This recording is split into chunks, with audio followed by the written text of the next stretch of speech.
Cents Per Mile, featuring Charles Gracie, Paul Gibson, and Josh Haynes. Everyone knows the trucking industry has issues, but most people are afraid to talk about it. Someone's got to do it. With loads of recruiting and marketing experience and backed by the largest driver audience in the world, we deliver carriers the driver perspective, find solutions, and help make sense make sense.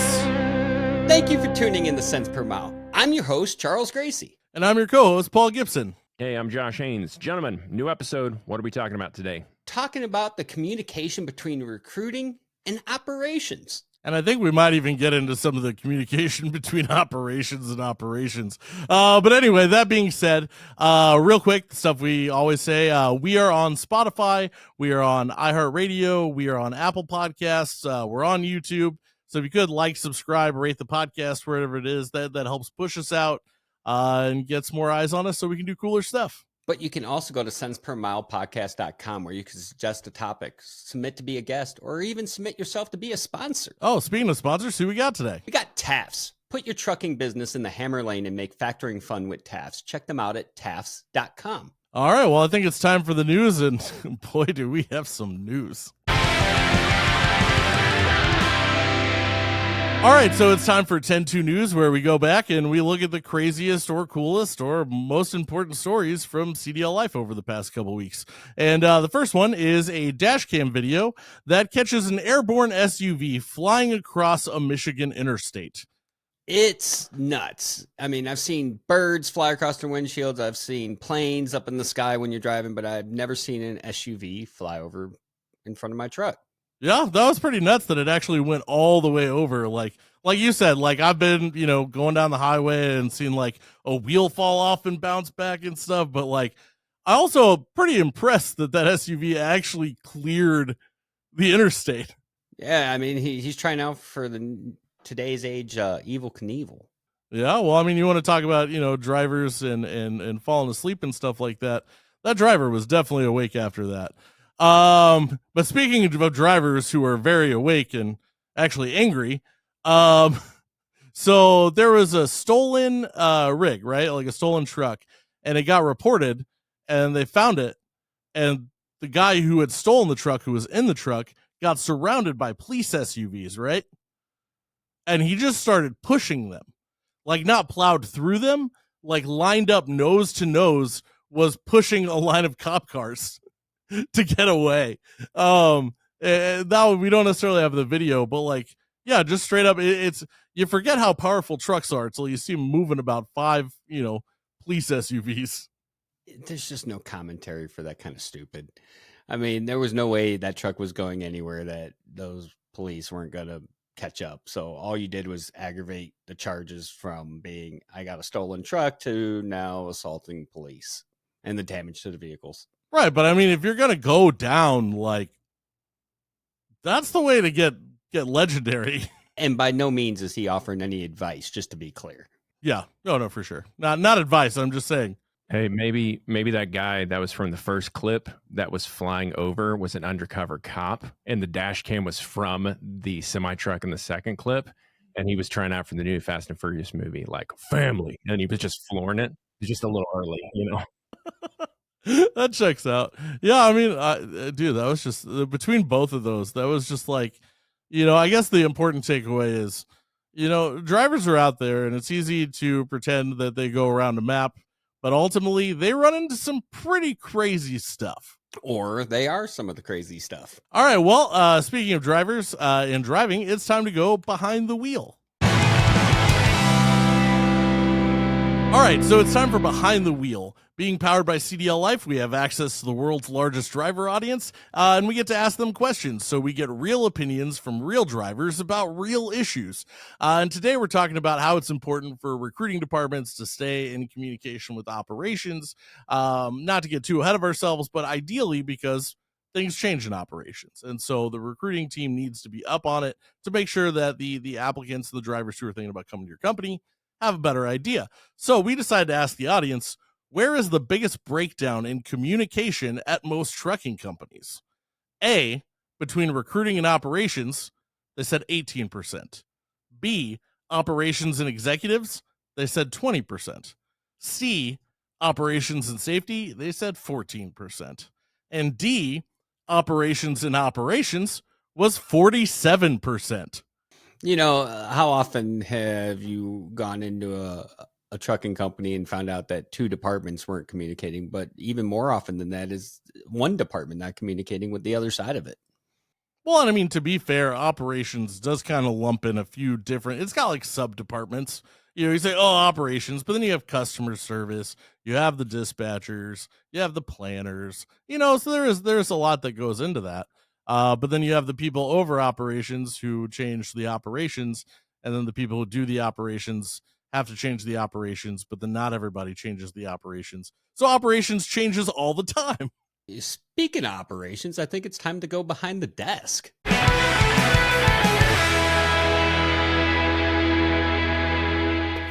1.1 to 1.3 billion dollars.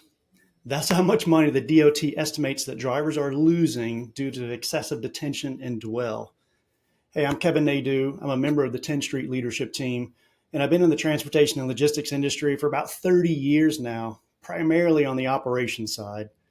So what does truckload detention and dwell have to do with this communication between dispatch and operations, right? What's the point here?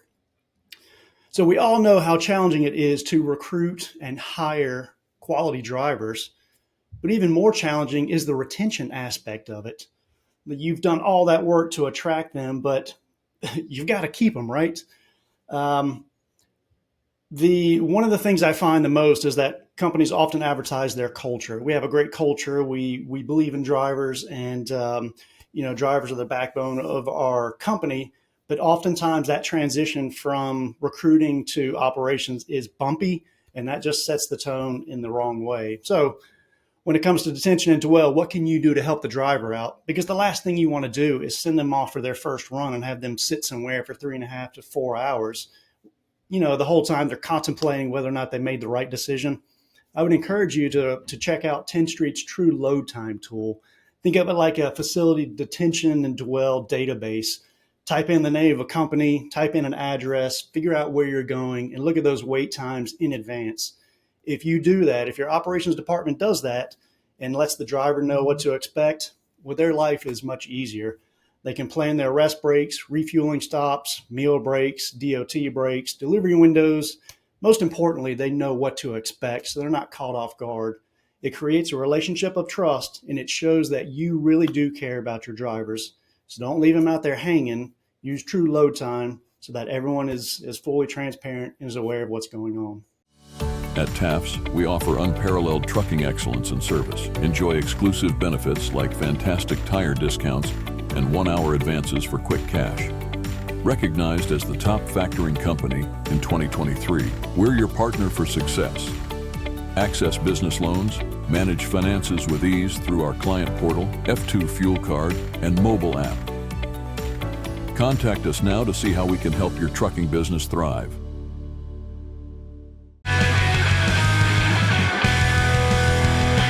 All right, well, that was awesome. Tenstreet had a lot of great information. Kevin nailed it. That being said, prior to, we had some pretty good conversations already. Our main topic today is talking about recruiting and operations, basically working together. But the people have heard me say operations enough already in this episode, at least 15 times. What are your thoughts on this, Charles? Often in recruiting, there's that understanding that everyone thinks that recruiters are full of crap. But when we dive into it, the communication between the recruiter and the driver, we often find out that they're given one-sheeters or information from the operations department that doesn't necessarily align with the marketing or the message that's being conveyed to the driver. And then once the driver's into the organization, there's a huge disconnect even further to what that whole experience looks like. So it's kind of goes back to like the Pittsburgh video of what was promised versus what's actually executed being two different things. That's where the breakdown happens. And we've talked about it on the show before. These departments should be collaborating and having conversations to make sure that they're aligned. So they're putting their best foot forward with these drivers. Yeah. And I mean, I think that's, from a marketing perspective, because that's usually the angle I come from. I think it's really important with your ads, or if you have a partner that you're using for your ads, not necessarily trying to plug CDLLife, but they're pretty good about it. Or if you're running your own, make sure that you're set up in a way to where you can pivot your ads, because those jobs pivot. You might have a situation where ops is like, yes, we need 20 drivers, but then maybe that customer has less freight available now, or they pulled someone else from somewhere else in the company to run it. And now if someone's out of a certain area, they told you they'd be out 1 week, they might be out 3 weeks now. And it's going to be very important to be able to adjust those ads accordingly. Otherwise, you're going to get a bunch of calls from people, and then you're going to tell them the job's way different. And then you're just basically wasting your time at that point. Well, there's layers to this stuff.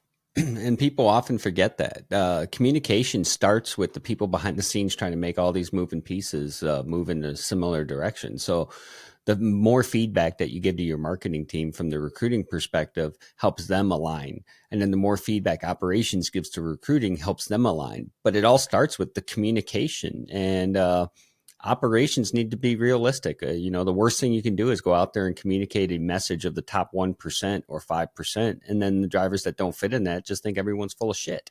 Mm-hmm. Yeah, and I think that's huge too. And I think that's one thing when you are communicating as a recruiting department with your operations department, is to find out averages, not just because sometimes I've seen it before where I've asked an operations person, hey, what are drivers making on this route? And they'll literally go pull the top paid driver and then tell me that. I'm like, I don't want that. I want give me middle of the road. I want to give realistic expectations of what that looks like, versus just going out and putting, your top earners numbers, because as good as your driver might look on paper that you're bringing in might not be comparable to your best earner. Well, and I think that's a great way to introduce our next guest. They've been on both sides of this, so I feel like now's a good time to bring in Chris Gonzalez. He's the Director of Agent Relations with F2F Transport. Good afternoon. How's everybody doing today? We're here, and we're talking operations and recruiting and how those two can communicate better for a better experience for all involved. And I love both because, I've been on the driver's side, been the operations side, and I've been on the recruiting front. So looking at this from every perspective, and I'm also a vet as well. Really, if I want to get into the conversation, I do want to bring the vet experience up, and that's because how does the military handle problems like this, right? They over-communicate. You can never over-communicate. Everything from the beginning all the way through the end is written down, it's concise, and everybody follows the same thing, right? So when I first started in operations, I basically took that same exact, theory. If I had somebody recruiting for my group, I had somebody from operations essentially speak to that person right after the fact, right? We want to make sure that from the advertising to the recruiting to onboarding to operations, and even after they turn over, everything is essentially seamless across the board. And the only way you can really do that is you interact your recruiters with your operations team. Let your recruiters talk to your operations. Let your operations talk to your recruiters, right? The more they can communicate with each other, to your point, who are your top earners, and then what is your average? Let the person decide, am I a top earner or am I an average? But at least I know what both of those figures are, right? I know what my high and low numbers can be. Everybody advertises the 75 to 80 cents a mile. Be transparent about that. Is it really 75 cents? Is it 60 with 15 cents potential earnings, right? Be clear about it. A lot of that comes down to it, but it's just basic communication. Whoever you're working with, make sure they're aware of everything that you're aware of. And anything that you're not aware of, make sure you do your job and find that out, and then you communicate that to the people below you, right? If everybody does that, things will move a lot more seamless. Well, you got to feed the feedback loop. And often you see that there's, a break in that. There's a stopping point where the feedback loop just stales out and doesn't go any further. And I think people need to identify where that's at. Some of the most successful recruiting initiatives that I've seen have been where safety, operations, recruiting, marketing, they're all working in the same direction, communicating, and constantly trying to look at innovative new ways to improve the overall experience. So tell us a little bit from your experience how that looks. Well, first of all, your upper management has to set one equal goal, right? One goal that everybody could obtain. So I think somebody else brought up the point, different divisions within an operations. all those different divisions still have the same goal. So if you start setting different goals within your teams within operations, people are going to go different directions, right? Once that management sets that same goal, then they have to ensure that the people that are working it are following exactly what it is that's been established, right? If not, it's going to break all the way down to the driver. I've always said, you're everybody that works in operations is there to lube up our product, and our product is a great product that it is. It's the driver. It's that transportation. So if we can't take care of the assembly line, which is our operations team, your product's never going to run right, no matter how good of a product you got. No, those are some good takeaways. And if someone wanted to reach out to you and work within your organization or get involved, how would they do so? They can reach out to me at C. Gonzalez at f2ftransport.com. We're constantly looking for new agents. Agents obviously have, they've got their own trucks, they got their own book of business. So that communication goes from the customer all the way down to the driver. All right, Chris. So Chris, real quick, you are the perfect person out of almost anyone we've had on to ask this question. Who's your favorite person on the show? Oh, well, Paul, I've known you the longest. I'm sorry. It's going to go to you, man. Thanks. I appreciate that. I got one. There was only 82% more that voted opposite. Hot Seat Services has Rent-A-Recruiter. Wait! Hey Michael, have you heard that Hot Seat Services Rent-A-Recruiter service will place their staff in your organization similar to a temporary hire model? No way, what else does it do? Follow me, I have to tell everyone. They take leads in existing databases to put new hires into your business's trucks. Well, shiver me timbers! What else? Come on! Their model is more cost efficient because their recruiters are trained and can get your pipeline flowing easier and faster. No way. Anything else? No matter how many hires they make, it's a set cost per week, so the more they get, the better their client's cost per hire gets. Holy sh**. For more information and to find out for yourself, go to hotseatservices.com. Oh, well, that was awesome. I mean, also awesome that, it is what it is. Anyway, but now we're going to talk about it from the driver perspective. How do you communicate with operations and recruiting, or make sure the recruiter you're talking to is actually talking to operations from the driver perspective in the recruiting process? To give some insight on that so companies can see how drivers think, Charles, in your experience, how would you go about that? Well, I always told you in past episodes that I'd give my recruiters the kind of put them through the ringer and put them through the test. I'd ask them questions that I knew that they wouldn't have the answers to unless they've done their research with operations. But I also asked to talk to those people. Like, I'm about to put my trust in you for my livelihood. I need to be my own advocate. And we've talked about that. Drivers should want to be their own advocate. And that means having those conversations on the front end. If I'm going to trust my livelihood and providing for my family, my lifestyle in your hands, then I should ask you those hard-hitting questions on the front end versus waiting to the back end when things didn't pan out. And then I also, again, the feedback loop, feed the feedback loop.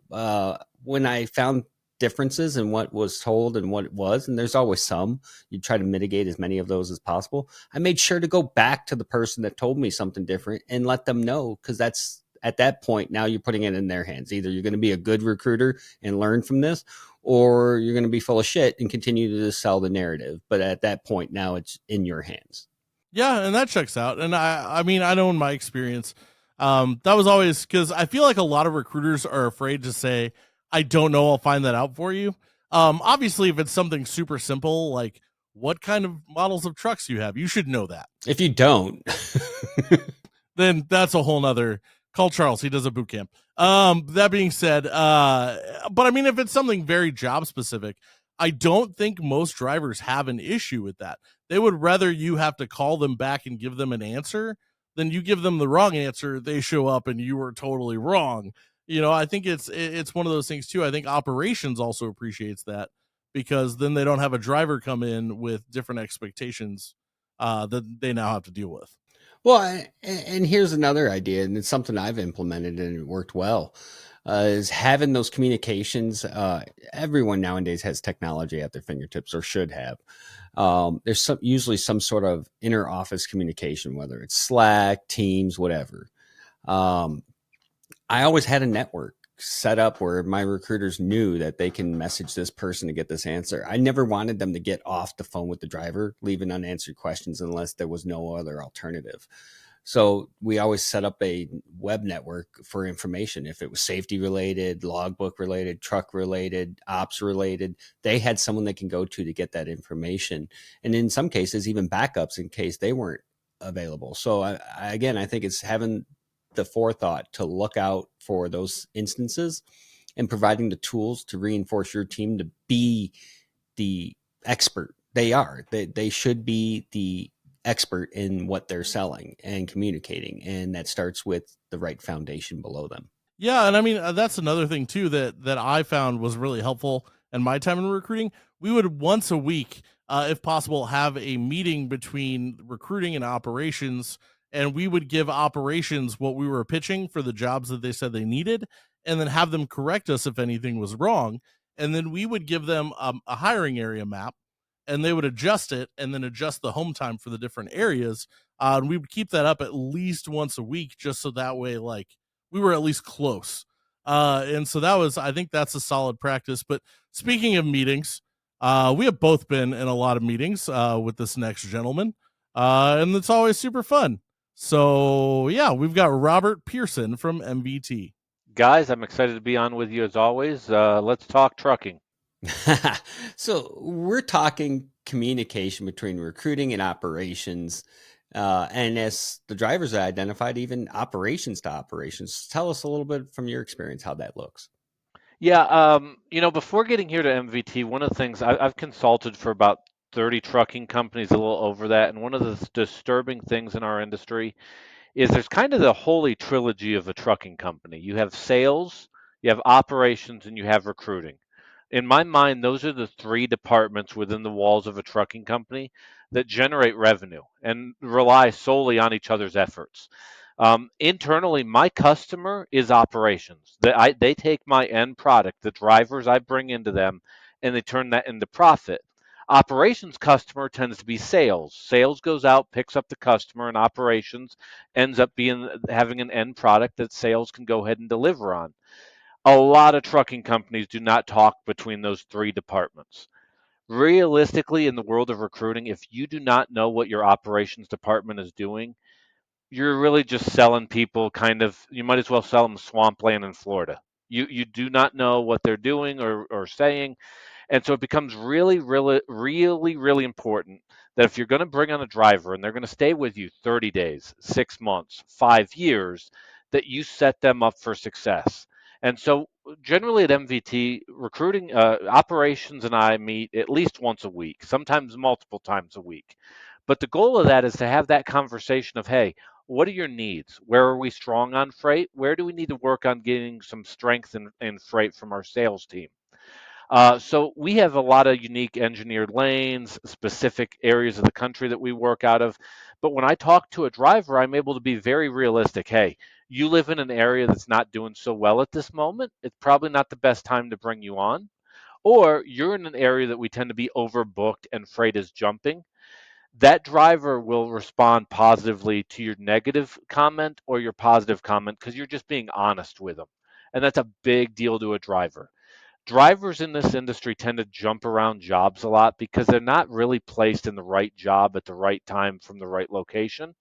You can eliminate that problem as an industry if more of these companies have sales, operations, and recruiting meeting weekly, talking, knowing about each other's jobs, the good, the bad. And it's made a huge improvement to our turnover in the last 3 years. Our turnover has gone down about 40% annually. And the biggest reason for that is literally the communication between those three departments. So that's interesting. And we've seen different variations of solutions that have been applied to this. I mean, you see a lot, especially on a lot of dedicated accounts where the account operations manager interviews the applicants. And that's worked dramatically to the benefit of the carrier when applied correctly. We've also seen it where people have applied that and these people are so busy that they're either very short with the drivers, they try to disqualify the drivers rather than communicate the position, or it drags out the time to hire so lengthy that the driver could find 3 jobs in the time it takes to get that interview set up. So can you speak to that a little bit? Yeah, one of the things, and I'm very fortunate. I had an operational team that I walked into here that was willing to say, "My baby's ugly. What we're doing is not working." That's a really important thing. Having leadership at any company that can admit that what they have is failing, that doesn't happen very often. People get defensive, don't want to go down that pathway. And we realized our biggest issue that we needed to address was urgency, quickness, moving fast. So in terms of hiring process, the gambit was laid out there that, let's say we had a rehire as an example. Operations had an approval that they could give to it, but it had to happen within 6 business hours. If we didn't get that answer, that's an approval, and it got them moving on it. From the world of recruiting, we had the same issue. We'd take too long in the process of giving that driver a firm yes commitment. Operations pushed on us going, "Hey, if we have openings, you need to be telling them, hey, let's have you in on Monday of next week."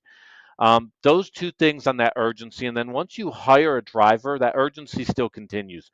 So as an example, when you join MVT, let's say that you have an issue with an APU unit, just off the top of my head. There's a 24-hour window to have a solution in place and have it addressed, no matter who's in there, be it our maintenance team, operations, sales, whatever the case may be. Everybody has a clear understanding that you're going to have a driver solution within 24 hours, or that goes under your metrics of how you're judged and are you doing your job. That sense of urgency and communication within departments made the experience, in particular for a driver in their first 30 days, significantly more enjoyable.